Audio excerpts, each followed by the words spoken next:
Hello everyone, this is FunkyGamer26 here and welcome back to my channel. It's been a month, once again, massive long break, but I'm back here today with a different sort of video that I wanted to share with you all, and that's going to be talking about some DS and 3DS factory setup cartridges from Foxconn factories. Before we get into the video today, make sure to like, comment and subscribe. Let's try to get 10,000 subscribers before the fucking 3DS servers shut down and inevitably this channel dies. But anyway, let's get into the video. So you might be wondering, what is a 3DS and DS factory setup cartridge and what is the purpose of them? They are a pack of cartridges that are used at Foxconn factories to test the hardware capabilities of a DS after it's being made and is on the factory floor. They're used to just make sure that things are all working properly, and if they're not working correctly, it will throw an error code, which then could have been used to refer to figure out what was actually wrong with the system and be repaired, or if it couldn't be repaired, it could be scrapped and then used as parts for another 3DS or DS when it was being made.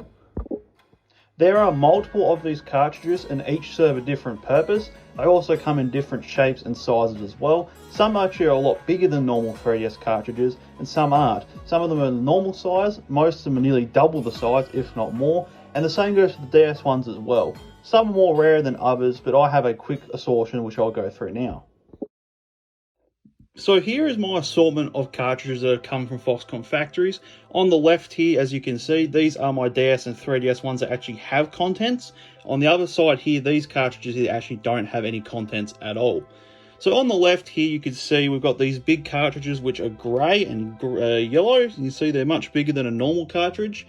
You can see putting this into a DS, I'll just quickly grab my normal 3DS cartridge here. It's Pokemon Ultra Moon. This is the size equivalent. As you can clearly see here, they are massive. So as you could imagine, these are all pretty rare, but these yellow and grey ones are actually more common. They're the common rares, you know, if that makes any sense. So there's going to be a lot more of these ones floating around than say this one here. So for example, this one over here, this one over here is actually essentially an adapter. This little motherboard here, the CTR FCOM01 board, actually has the contents of the test program, and all this plastic is with this chip is actually just an adapter. And from my knowledge currently, I believe this is actually a DSi product, and it actually just has a 3DS product connected to it, as they actually made this adapter, if you can see this little plastic here, universal. And the same goes for this one over here, which I'll quickly just grab. This one here is a Twilight F Dummy X2, so this is a very early prototype of a Twilight cartridge, but it also, once again, has the exact same 3DS motherboard extension, which actually would contain a 3DS program, but for whatever reason, this one just doesn't contain any data, which is just rather unfortunate.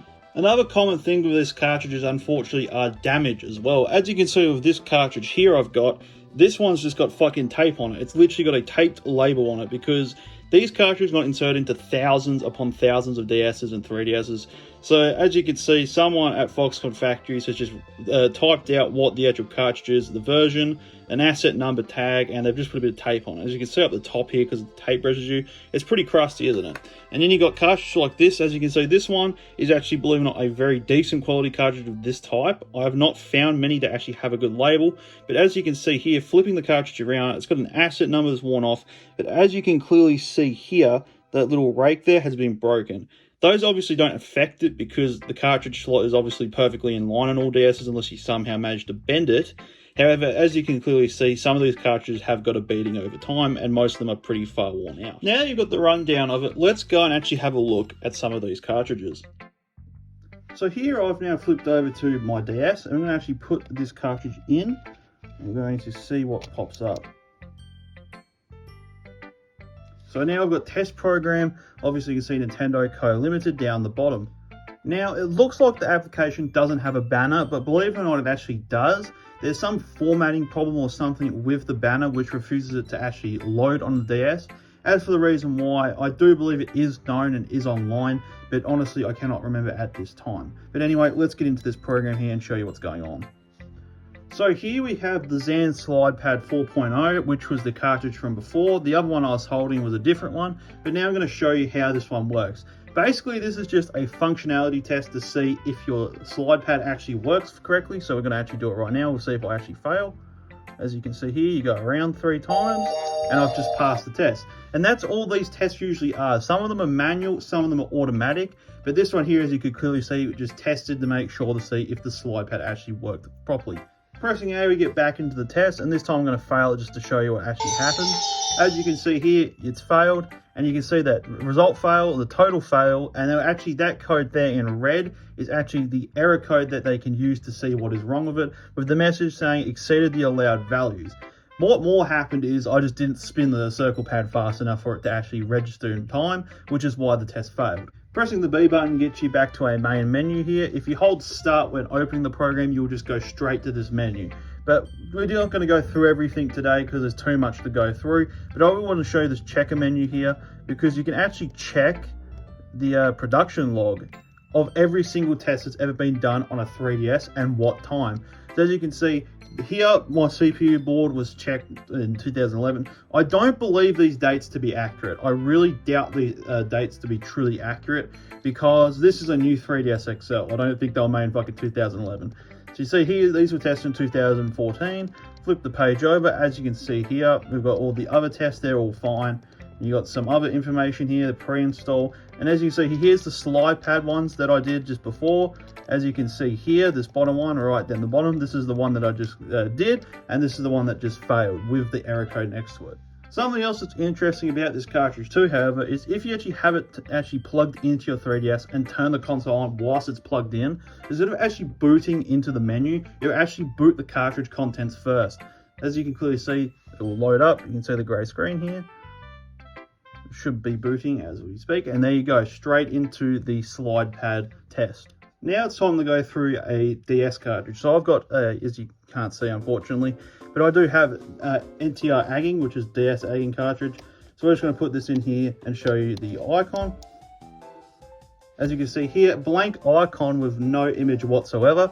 Some of these are actually different. Some of them show Nintendo DS SDK as the image, but this one here is just completely blank. Booting this one up, let's have a look at this one's cartridge. So obviously it's going to boot into the DS menu on the 3DS and run this test here. As you can see, it's booting up. It's a bit obviously small screen. I haven't held start in to widen up, as you can see.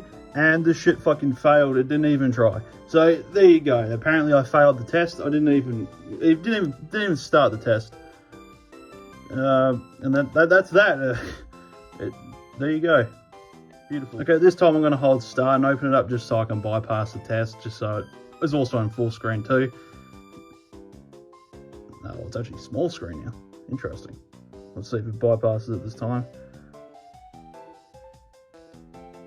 Okay, here we go. This one's different. This one's actually working. So for whatever reason, holding start made this one work. Having it in full screen must have stuffed around with it, because this is a GPU test after all.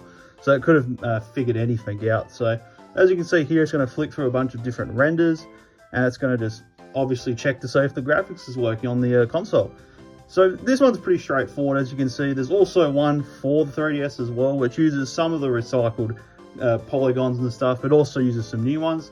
So as you can see, it just cycles through some fucking high definition, well, DS high definition models, and just tests to see if the GPU is working correctly, as you can see. And there you go, and it still fucking failed anyway. So that's a great setup right there. And there you go, and then it just went black. And that's an interesting. Oh, and there you go, straight back to the turn off the 3DS menu. Wicked. Okay, so now we're going to grab the different one of those factory cartridges, and as you can see here, this one's a Nintendo DSi demonstration. It's got DS SDK. So this one actually has a proper title screen compared to the other one. That one was just blank. We're going to hold start, and we're going to open this one up as well, just because I want to actually show you all the proper menu. Because before, for whatever reason, the agging test automatically always runs, so it is a bit of a pain. So here you go. This right here is what the menu is. It is a rather straightforward menu that shows you your MAC, your serial number, or your user ID, and it's basically much the same, but just more simplified, because it didn't need as many tests, the old DS. The DS is a lot more simple compared to the 3DS, but same principle, as you can clearly see on screen. But anyway, everyone, that is it for today. Make sure to like, comment, subscribe if you want to see more content like this in the future, and I'll catch you all later.